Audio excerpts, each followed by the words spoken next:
Jai Radha Madhava Kunja Bihari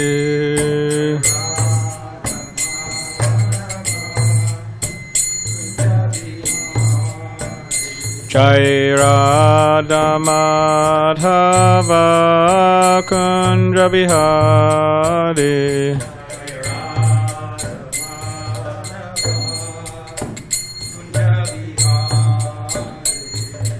Gopi Jana Vallabha Girivardhari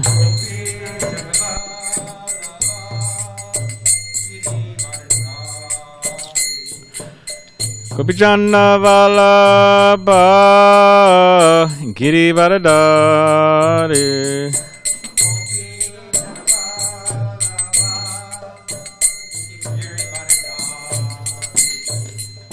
Yashodanandana Braja Jana Ranjana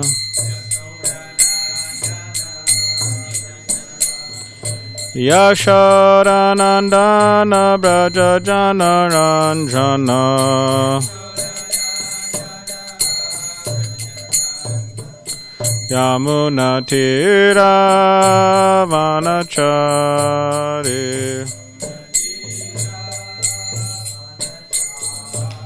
Yamuna Tira Vanachari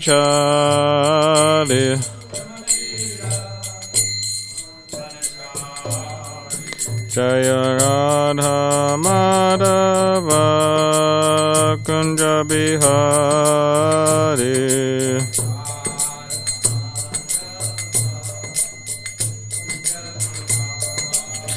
Jaya Radha Madhava Kunja Bihari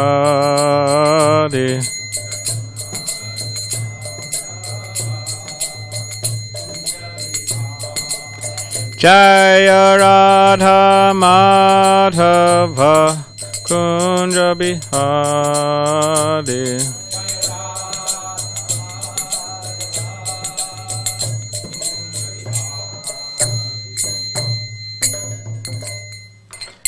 Jai Vishnupad Paramahamsa Parivrajacharya Ashtotara Shatashesh Divine Grace A.C. Bhaktivedanta Swami Prabhupada Ki Jai Jayam Vishnupad Paramahamsa Parivrajacharya Ashtotara Shatashesh Divine Grace Srila Bhakti Siddhanta Saraswati Thakur Prabhupada Ki Jai Ananta Koti Vaishnav Vrinda Ki Jai Namacharya Srila Haridas Thakur Ki Jai Prem Sekaho Shri Krishna Chaitanya Prabhu Nityananda Shri Advaita Gadadhar Shivas Adi Gaura Bhakti Vrinda Ki Jai Shri Shri Radha Krishna Gopagopana Shamakun Radha Kun Giri Govardhan Ki Jai Vrindavan Dham Ki Jai Navadvip Dham Ki Jai Ganga Yamuna Mai Ki Jai Tulsi Maharani Ki Jai Bhakti Devi Ki Jai Samaveta Bhakta Vrinda Ki Jai Nu Govardhan Dham Ki Jai All glories to the assembled devotees.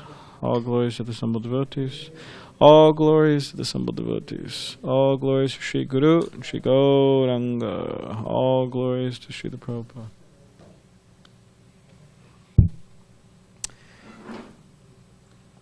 Hare Krishna.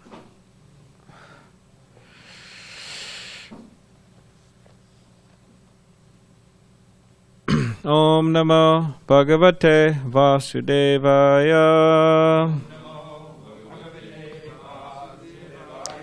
Om Namo Bhagavate Vasudevaya.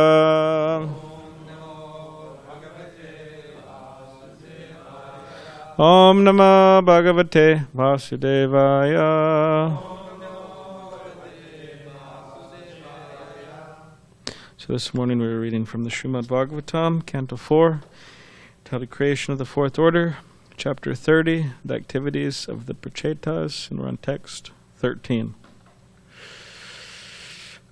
Kando Pramlochaya Labda Kanya Kamala Lochana Tam Chapavidham Chagrihur Puruha Nripa Nandanaha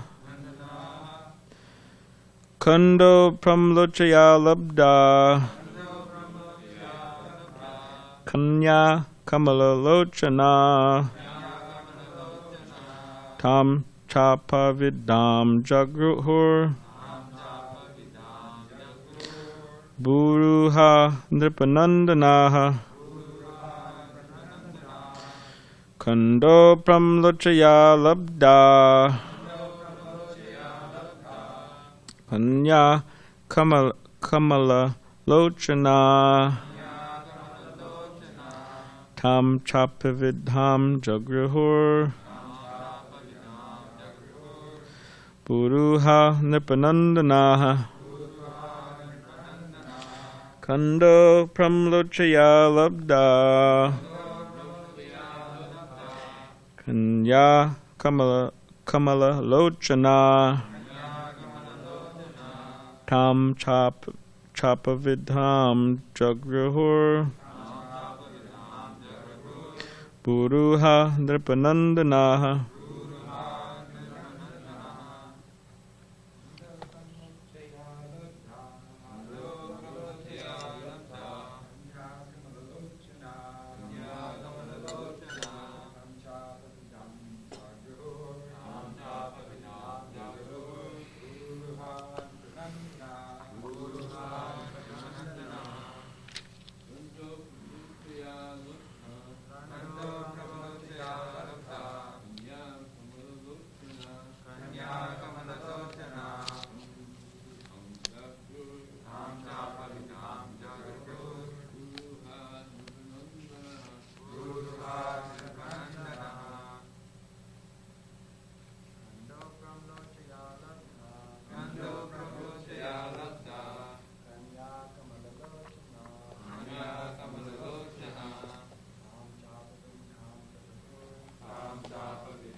Okay, word by word.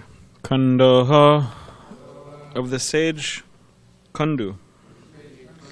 Pramlochaya by a heavenly society girl named Pramlocha.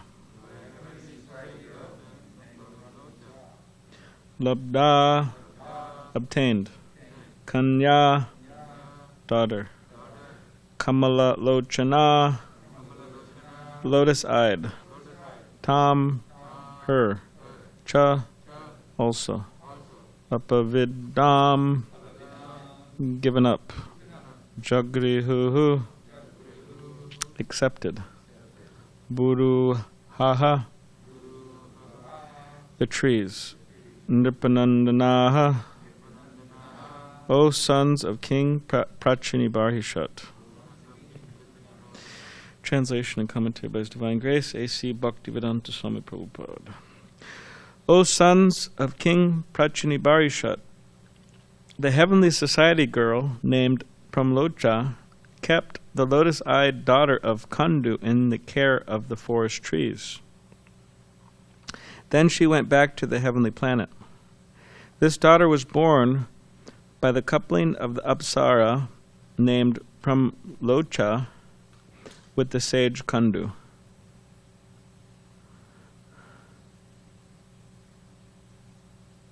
Purport. Whenever a great sage undergoes severe austerities for material power, the king of heaven, Indra, becomes very envious. All the demigods have responsible posts for the management of universal affairs and are very highly qualified with pious activities. Although they are ordinary living entities, they are able to obtain responsible posts, like Lord Brahma, Indra, Chandra, and Varuna. As is the nature of this material world, the king of heaven, Indra, is very anxious if a great sage undergoes severe austerities. The whole material world is filled with such envy that everyone becomes afraid of his neighbors.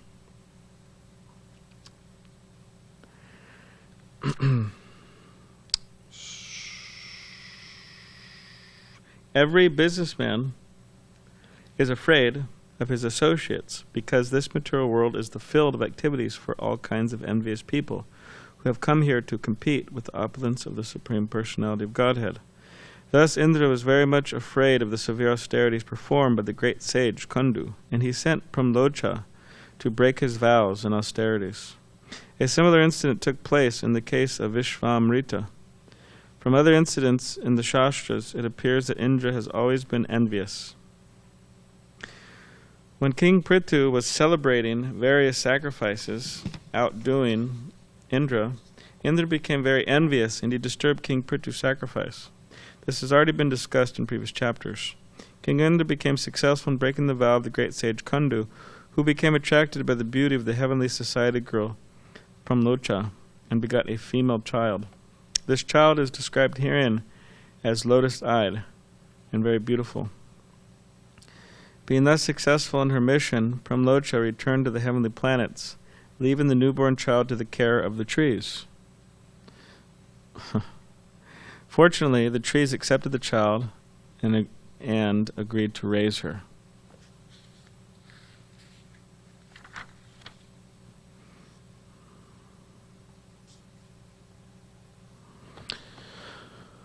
Om Ganatipanandasya Gananjana Shalakya Chakshu Vanmaditamena Tasmai Shri Gurave Namaha Mukam Kaditivachalam Pangam Langayate Girim Yakripatamaham Vande Shri Gurun Dinitaranam Vancha Kaptribishta Kripa Sindhubevacha Patitanam Pavanebhyo Vaishnavebhyo Namo Namaha Jaya Shri Krishna Chaitanya Prabhu Nityananda Shri Advaita Gadadhar Shri Vasadi Gaura Bhakta Vrinda Hare Krishna, Krishna Krishna, Hare Hare, Hare Rama, Rama Rama, Hare Hare.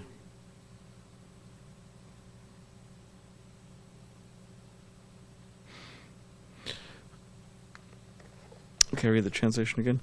O sons of King Prachinabharishat, the heavenly society girl named Pramlocha kept the lotus-eyed daughter of Kundu in the care of the forest trees. Then she went back to the heavenly planet. This daughter was born by the coupling of the Apsara named Pramlocha with the great sage Kundu.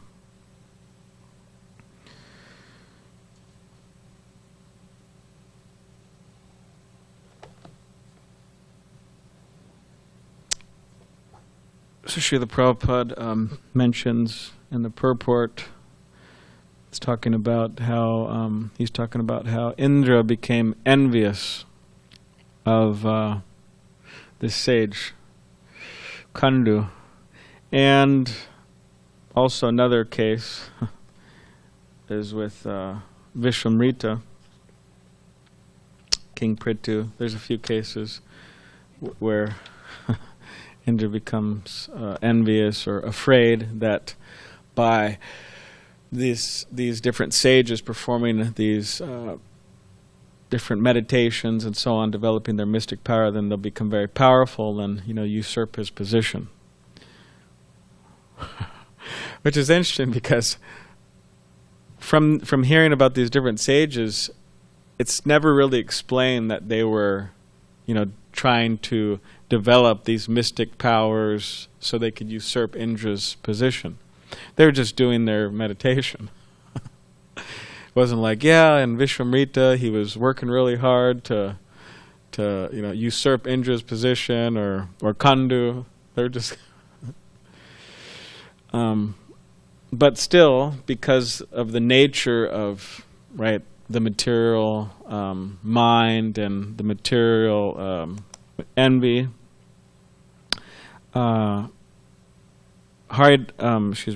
material envy is that Indra, he was speculating, he was coming up with all these concoctions. Oh yeah, they're going to usurp my position. So what did he do? He sent, in the case of Kundu here, he sent Pramlocha, who is a Apsara, heavenly society girl. It says that the gopis, the Chaitanya Charitamrita, and mentioned there that the women in this world, they're said to be compared to like frogs in comparison to the beauty of the women in the heavenly planets. Gives an idea. And of course the gopis are the most beautiful for Krishna. So they're extremely attractive. So Indra, he said, okay, well, I'm going to send Pramlocha down, and I'm going to in this way bewilder Kundu, which it worked. And same with Vishwamrita, it also worked.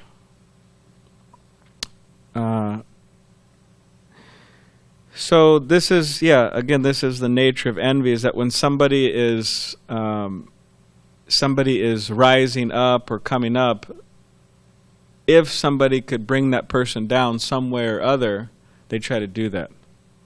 And it may not be in completely, all the ways in which someone could do, in which people do that's gross, but it may not be in a completely gross way like Indra did, sending Pramlocha or sending Menaka, right, for Vishwamrita. It may not be like that, or it may be like that. But there's different ways to try to bring people down, just like that's the whole nature of, not the whole nature, but it's largely what's going on in the internet world and the Vaishnava world, which it's quite a Vaishnava to do such thing, even if some faults that are being broadcasted may be true, which a lot of them aren't, but let's say that some of them are. It doesn't say anywhere in scripture that, if you meditate and broadcast the faults of Vaishnavas, you'll make advancement, right? You'll develop your pure love for Krishna. Now, of course, some people say, I'm trying to do it for the betterment of, right, the Vaishnav world. I'm trying to save people, trying to restore ISKCON, things like that. But the nature of these people, it's hard to believe such things, studying their nature and who they are and how they speak. Yeah. But somehow or other, to try to bring people down, there's different ways, this way, that way, so many different ways.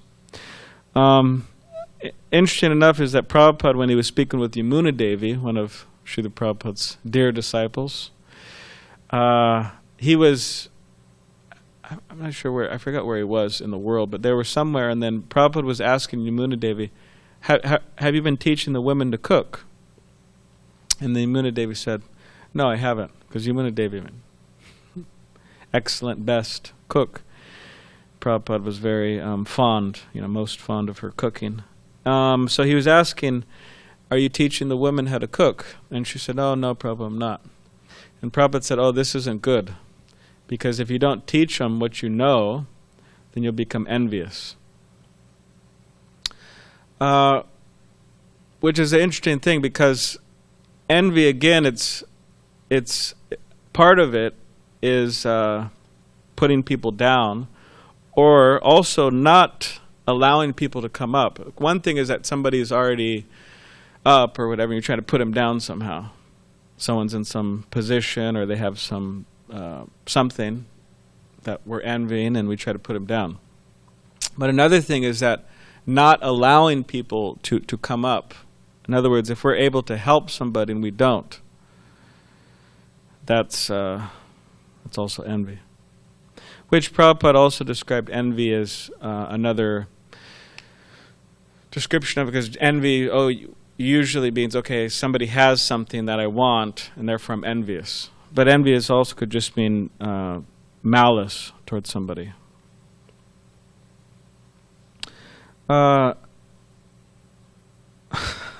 Also, we have this, there's some devotees, and one of them had a really good recipe for cheesecake.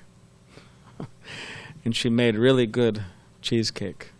Now, of course, this is how much envy's there. It seems like they're just, anyways, but I'm not claiming this as some super envious story or something, but kind of innocent. But anyway, she had this cheesecake recipe. And you have a good cheesecake recipe, you make it, all the devotees are happy, and they know who made it. Right? They usually, generally, a lot of times if something's really good, people ask, who made it? Right? Or if something's really bad, so who made it? So that's how it usually goes, right? If it's kind of in the middle, then don't really ask. So if you have a really good cheesecake recipe, then people who made it, then there could be a little, hey, I made it. So anyways, this devotee, she didn't want to share the recipe with this other devotee. She said, "No, I'm not going to share it with you, sorry." And then this other devotee is asking over and over and over and over again. No, I don't want to share it with you. I don't want to share it with you. And eventually it came to a point where the one who wanted the recipe, or the one who had the recipe, she needed some help with something. So then she was asking this other one who wanted the recipe and said, "Oh, well, all right, I could help you, but you got to give me that recipe, And she said, "Okay, fine. Page 22 on the Higher Taste book." It was there the whole time. I think it was Higher Taste, but maybe old Hare Krishna book. We could try out. Yeah, ready, available. Yeah, it was available. It wasn't hidden, some hidden, recipe. So if we know something, in other words, we should want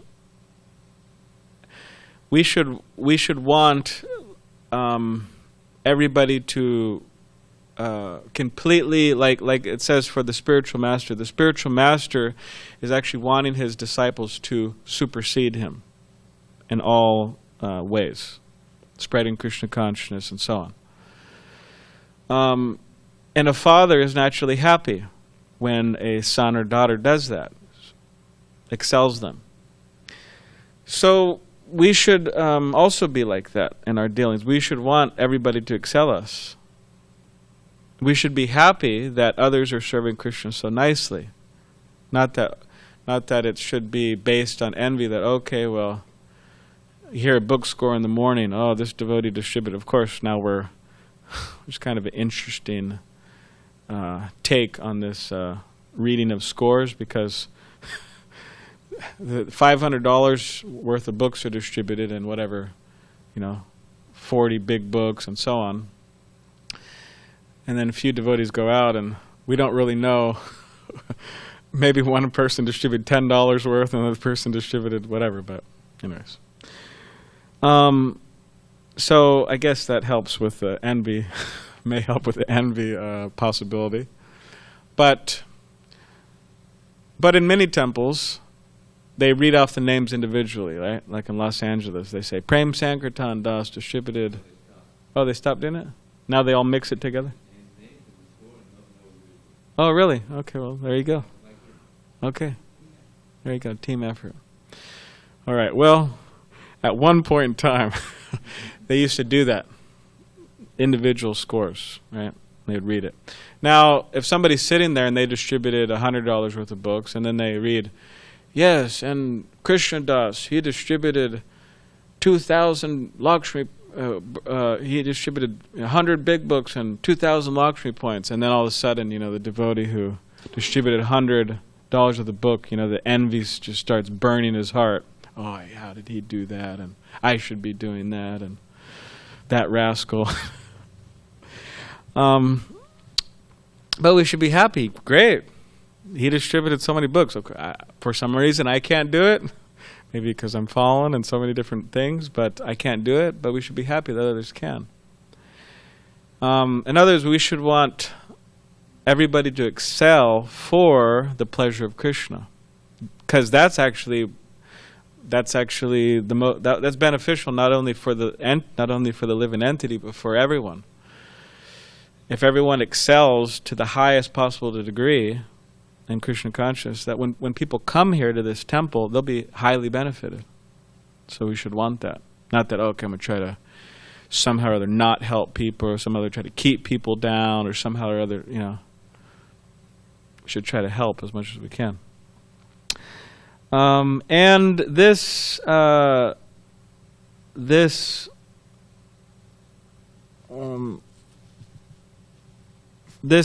envy can become very ugly, just like Indra here. I mean, it's quite nasty, actually. I mean, all respects, but it's quite nasty thing to do. You know, send a beautiful woman to allure somebody because you think your position is going to become usurped. I mean, that's like, and it could become quite ugly. And then it goes into the realm, because we're dealing with, if we're talking about devotees and Vaishnavas, we're dealing with Vaishnavas. So, I mean, if that's what makes up our association, it starts going into the realm, or from the very beginning, it's in the realm of Vaishnava Aparad, which Bhakti Tirtha Swami in his book, he wrote quite a few books, but one book, it's on Vaishnava Aparad, and I think it's called Radha Shunya, means without the mercy of Radha. So Aparad, he explains in this book, means Apa means without, and Radha, without Radharani's mercy. So we're in big trouble. The only way we're actually able to do anything or sustain at all in Krishna consciousness is due to the mercy of Srimati Radharani and such devotees. So yeah, it becomes dangerous. And then you have this case in Prabhupada Leela of in the Chaitanya Charitamrita, there's a pastime with Vallabha Acharya, and he goes to meet Chaitanya Mahaprabhu, and he wants to explain his explanation of Srimad Bhagavatam commentary. But it's not that he just wants to explain it, but he's actually discounting or not being offensive to the original commentary on the Bhagavatam, Sridhar Swami. So one is he's proud and he thinks he has a great explanation of it, and he's completely offending Sridhar Swami, the original commentator. So Chaitanya Mahaprabhu becomes he becomes angry, becomes disturbed, and he says, anyone who doesn't follow, he told Vallabhacharya that anyone who doesn't follow the Swami is a prostitute. Now, Swami means master, and sometimes, and I mean, definitely in traditional civilization, Vedic civilization, the man would be referred by from the wife as Swami, master. Like we have Prabhu, right? We say Prabhu. So anyone who doesn't follow the husband is a prostitute. So he was saying this to Vallabhacharya, that anyone who doesn't follow the Swami, means Sridhar Swami, he's a prostitute, and I don't want to hear what he has to say. So this is there. Now, of course, Prabhupada explains in the purports that they were actually friends, and Chaitanya Mahaprabhu was trying to dismantle his pride, which he did, eventually. And in this way, he's helping him, but they're friends. But you could see how some of the followers of Vallabhacharya, they could kind of, Mahaprabhu saying that to Vallabhacharya, and the descriptions of him being proud and so on. It's a little bit of could be a tricky, difficult thing to digest for the followers of Vallabhacharya. Even still, yeah. But it's there in Chaitanya Charitamrita. So at one point, Srila Prabhupada's disciples, the editors of the Back to Godhead magazine, BTG, as devotees call it, BTG, Back to Godhead. Go BTG, Prabhu.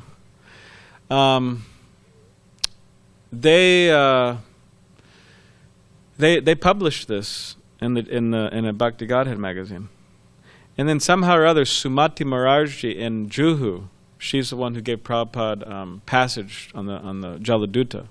She's a great devotee and follower of Vallabhacharya. So she read that, and she became really disturbed. And not only that, but one of the main, because the Vallabhacharya followers are quite big there in Mumbai and in that area, in those areas. They have many temples and a lot going on there. They have their acharyas there and everything.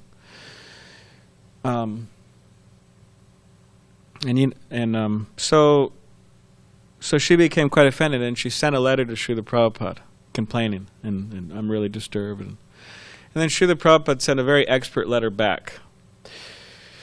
And he was saying that okay, you are becoming disturbed that such things are being said about Vallabhacharya. That's natural, that's fine. But just as you are being disturbed by these statements about Vallabhacharya, similarly, Chaitanya Mahaprabhu was disturbed about the harsh statements or disrespectful statements of Sridhar Swami. About Sridhar Swami. So in other words, and then Prabhupada goes on to explain that actually they were friends, Chaitanya Mahaprabhu and Vallabhacharya. He goes on to explain that. But then Srila Prabhupada told his disciples, be careful what you publish. Be careful what you publish. Of course, there's a whole history of Bhakti Godhead, which Mukunda Charna Prabhu was telling me how Prabhupada wasn't pleased. Anyways, it's another story about some of the things devotees were publishing in Bhakti Godhead. They thought it was too watered down and so on. But anyways, he wasn't happy about that. But the followers of Vallabhacharya in Mumbai, they didn't let up. They became extremely harsh, extremely critical, extremely offensive to Prabhupada, based on this article being published and Chaitanya Mahaprabhu and all this. They became extremely offensive. And Vaishnavas, they have a lot of I've seen Vaishnavas, they have a lot of strong emotions. So these Vallabhacharya followers, they had a lot of strong emotions, really upset and offensive. So then some time passed, and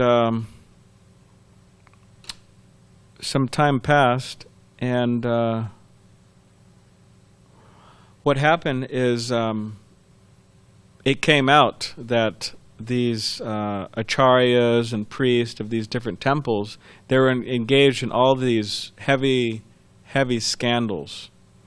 Means they were taking huge sums of money because people, they give to temples, especially in India and some certain places. I mean, what is it, like Tirupati? I think is like so much is going there, wealth, money.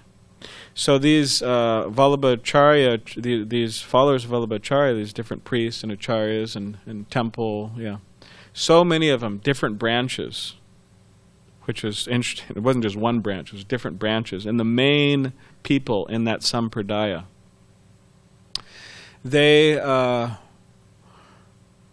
it came out, all these scandals, plundering so much money. They were having, there's all these, people found, because they did a whole, I think the police did a whole, rummage of the temple. It's really intense. And they found a whole bunch of love letters from married women in the congregation with these priests and so on. And then, so the whole sampradaya was in a complete chaos. And then we could see that this, His Holiness Giraj Swami, he wrote, because he was involved in all this. He was there in Mumbai and he was seeing all this happen. And then he wrote a letter to Srila Prabhupada, and he was saying how this, he could see that this is due to Vaishnava aparad, specifically offending you, Srila Prabhupada, such things happen. Because this envy, because it was envy, it was malice. These priests, these different people, they had malice.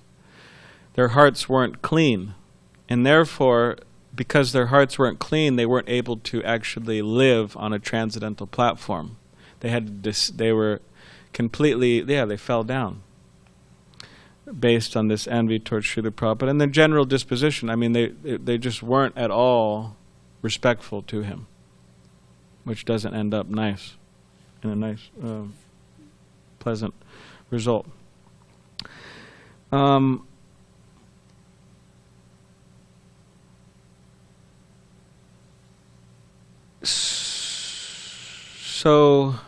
So yeah, we have to be careful, because one is that we have to be careful that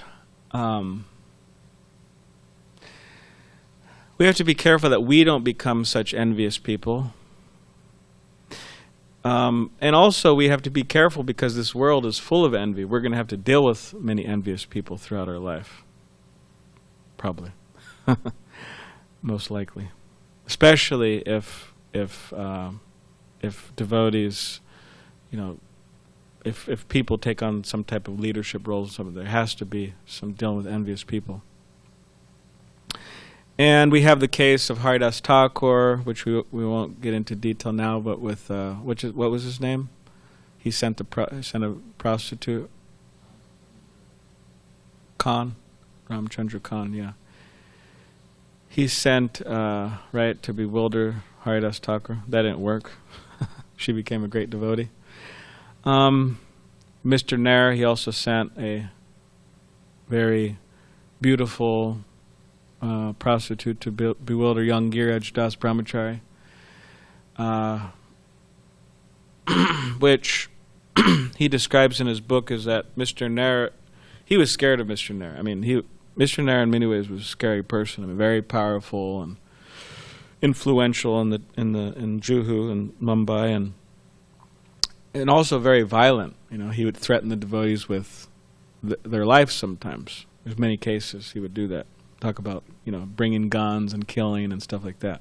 He was quite my guru, His Holiness Giraj Swami one time gave a talk in L.A., and one devotee in the audience, after the talk, he raised his hand and he spoke and he said, to be quite honest, I don't really usually like when devotees, use that term demon.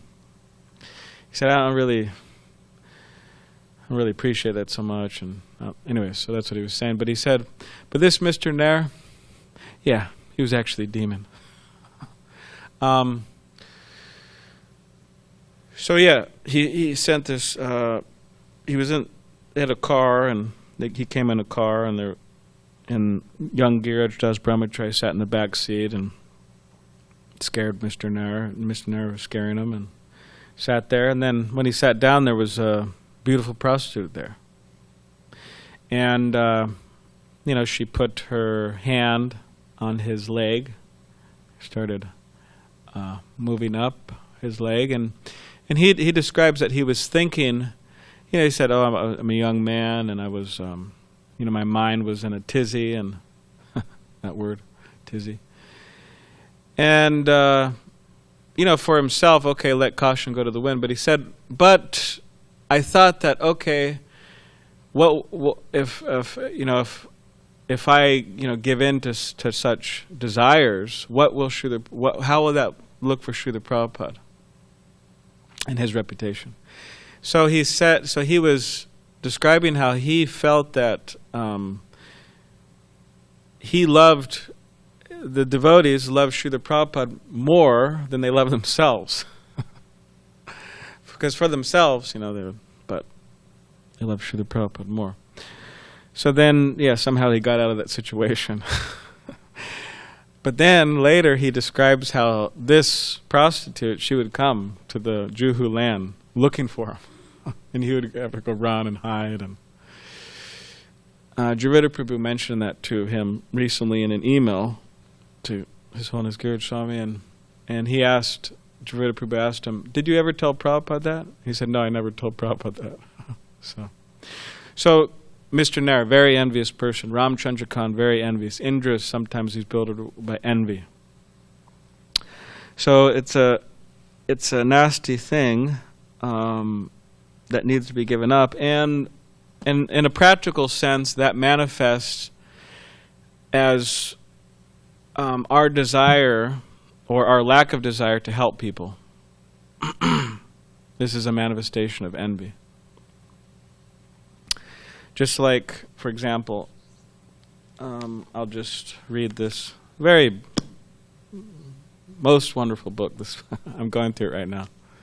I'm on this volume, almost done. But what is it? First time. Yeah. Anyways, I'm going through it. This is volume 2.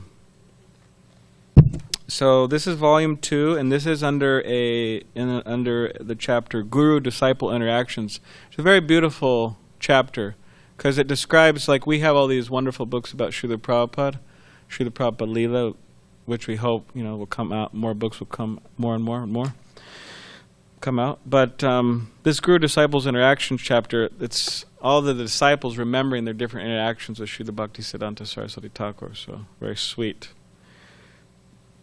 So, in this case, we'll just read this and then we'll end, but it says, once Srila Bhaktisiddhanta Saraswati traveled with an entourage to install deities at a new mutt. Although pleased with the construction and preparations for the festival, he noted the absence of one brahmachari disciple. So where's this brahmachari? It's not that he didn't notice, he noticed that he was missing. Who had been residing there and inquired about him. The devotees related that the brahmachari had been misbehaving with a neighboring woman. And one night, after being severely, I'm not sure how you pronounce, reviled? Reviled. By his senior godbrothers, means to be severely rebuked, chastised, criticized, had decamped with all his belongings. They were sorry that he was gone, but, being busy with preparations for the temple opening, had no time to search for him. Srila Saraswati Thakur sorrowfully commented, quote, it is difficult to bring a person from the torpor of Maya into the realm of devotion. After eons of floundering in the waves of worldly distress, a rare fortunate soul might at last approach the shore. To again push him back into the ocean is most heinous. A jiva came to us, yet somehow we have sent him back to suffer. That one soul means more to me than all these buildings and other arrangements you have made. Unquote. On hearing this, his disciples also became remorseful. Suddenly, Hayagriva Prabhu said, I know where to look for him. One day, a devotee's watch broke, and he immediately repaired it. He must be working in a watch shop. Intelligent, Hayagriva Prabhu. The devotees then scurried the city and finally found their absconding godbrother repairing watches in the back room of a shop. He began crying and said, Krishna has answered my prayer. I have been miserable since I left the mutt, but was too embarrassed to return. I have been praying to Krishna day and night that by any means he again bring me to him. The devotees responded, yes, you will have to come back because Guru Maharaj is greatly missing you. Srila Bhaktisiddhanta Saraswati was delighted to see his lost disciple, who became overwhelmed by the compassion of his inconceivably merciful master. So we could see that this is Bhaktisiddhanta Saraswati Thakur's desire to help was so intense, to help his disciples, to help the world, and Srila Prabhupada following him, so intense. And this is based on their lack of envy. So to not help people, yeah, it's a sign of that. And so, in other words, we should try to move that aside and try to help people. It means help each other, help ourselves. Sometimes we envy ourselves. Help ourselves, help others. When people come to the temple, for example, it's, oh, well, that guy just comes to the temple, but we try to help them because they're coming. Sometimes also or sometimes there may be something there that, because Indian people, they come, right? they come to take darshan. Those people will also become devotees. It's like, oh, they're Indians. Well, maybe they'll give some Lakshmi and that's about it or something. But they could also become devotees. Got Prakash here. But we have to invest time in them. We talk with them, and how are you? Hello. Give them some prasadam. Give them a Bhagavad Gita. They probably, that's another thing. We may assume, okay, they got Bhagavad Gita at their house. Yeah, they probably have some bogus Bhagavad Gita. They need a Bhagavad Gita as it is. What about a Srimad Bhagavatam set? Chaitanya Charitamrita. So, but whoever it is coming to the temple, women, men, whoever they are, we should try to help them. So, does anybody have any questions or comments? I don't know where's. Okay, Mr. Glenn has a microphone. Thank you for a wonderful class. It's an interesting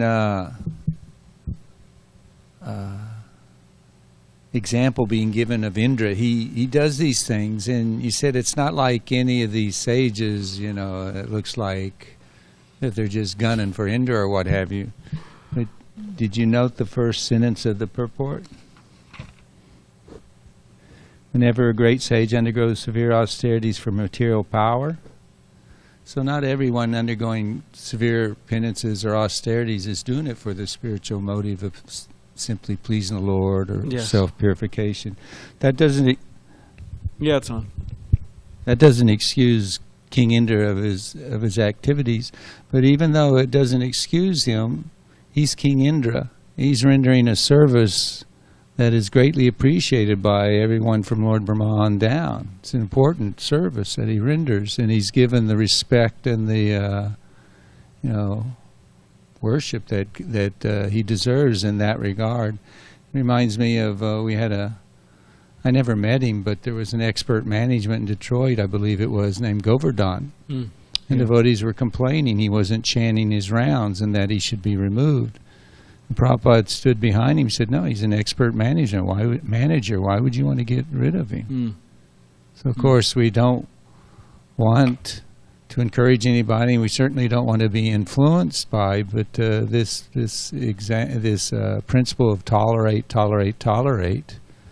certainly is applicable sometimes when even, senior devotees commit great mistakes. Yeah.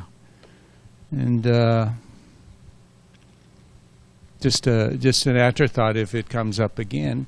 Last night one devotee asked you about emotions and dovetailing them in Krishna consciousness, and it's nice that you got envy this morning because this is the one emotion. It's the only one that you can't dovetail in Krishna consciousness. All the other emotions you can offer to Krishna. You can become purified by approaching Krishna via their medium. Yeah, great point.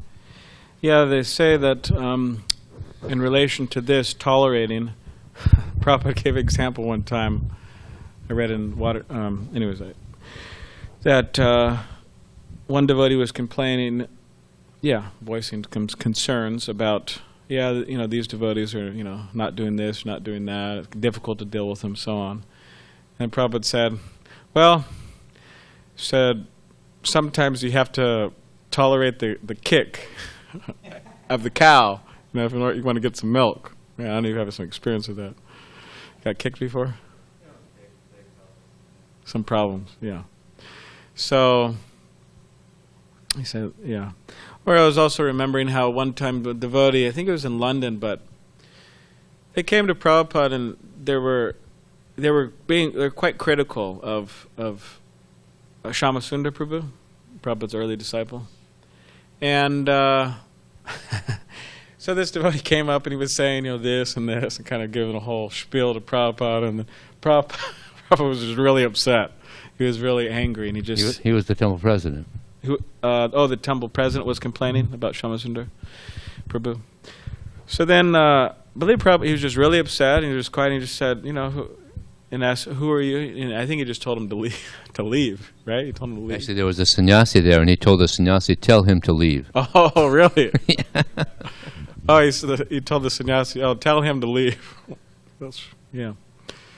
So Prabhupada had great respect or great affection, appreciation for his disciples, and overcritical of them. He didn't like that. Or you have the case also, I'm thinking of, you have Sridhar Swami, Bhakti Siddhanta Saraswati Thakur's disciple, and he was, you could say, elected to go to Bhakti Siddhanta Saraswati Thakur and to voice concerns about one godbrother. I think it was Kunja Bihari Prabhu. That he was, okay, he was managing and he was, doing everything nicely, but he was taking some of the money, So he was complaining about that, and it's here. Maybe we could read it at some time. But Bhakti Siddhanta Saraswati Thakur, he said, if I had to hire somebody to do what he's doing, it'd be much more expensive. And he said, aside from that, I mean, what did you join for? You're a sannyasi. You shouldn't be focusing on these things. You should just, do Harinam. You should preach, and you shouldn't be so much meditating. So it's an interesting take on it. But of course, that also is multifaceted. And how did to think? But yes, it's also really interesting. Is Prithu Maharaj? Yeah, he wanted to do those 100 sacrifices, 100 horse sacrifices, and Indra was the only one that ever done it, and he was determined that King Prithu not do that, and he even put on the garb of sannyasi, and and it was just like unbelievable amount of envy, to stop him from doing that. Yeah, and ultimately, what happens? Lord Vishnu comes with Indra, and says, "Forgive him." Yes, I mean that's like. Amazing, yeah. Lord Vishnu, you can see it. Indra's like so envious. Yeah, but just forgive him. He's doing some service. Just Yeah, it's amazing. It's absolutely amazing. Yeah, that's true. I mean, Indra. We have we're here in Govardhan Dham, and we have Radha Giridhari here, and right the whole pastime of Krishna lifting Govardhan Hill. And what was that whole based on? It was based on Indra. Right, with the thunderbolts and the, like pillars of rain and everything. And what was he trying to do? I mean, he wasn't joking around. It wasn't like a staged, theatrics or something, some type of Mickey Mouse ride or something. I mean, he was serious. He was dead serious to kill all the cow. I mean, all the living entities. I mean, that's like. And of course, Krishna lifted Govardhan Hill. He dismantled Indra's pride, and then Indra, in the next chapter, right, he comes with Surabhi and have Abhishek of Krishna, but Krishna forgives him, and he continues in his position. It's amazing, merciful nature of Krishna, and that just see how much he's tolerating.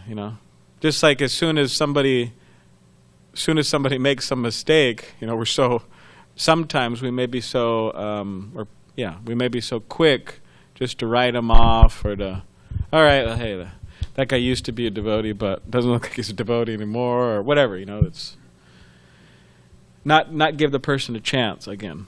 But we should give the person, a chance. Well, of course, it has to be done with intelligence, and Indra is obviously in a special position, but it does tell us something. Srila Prabhupada has told us that Krishna always looks to the good in what the devotees do. So with Indra, even though he's trying to kill Krishna and everyone else, the result of it was that he brought all the Vrajvasis together with Krishna. Yeah. Continuously, 7 days, 7 nights. Yes. Never happened before. Yeah. So they were quite ecstatic. Yeah, that's true. All right.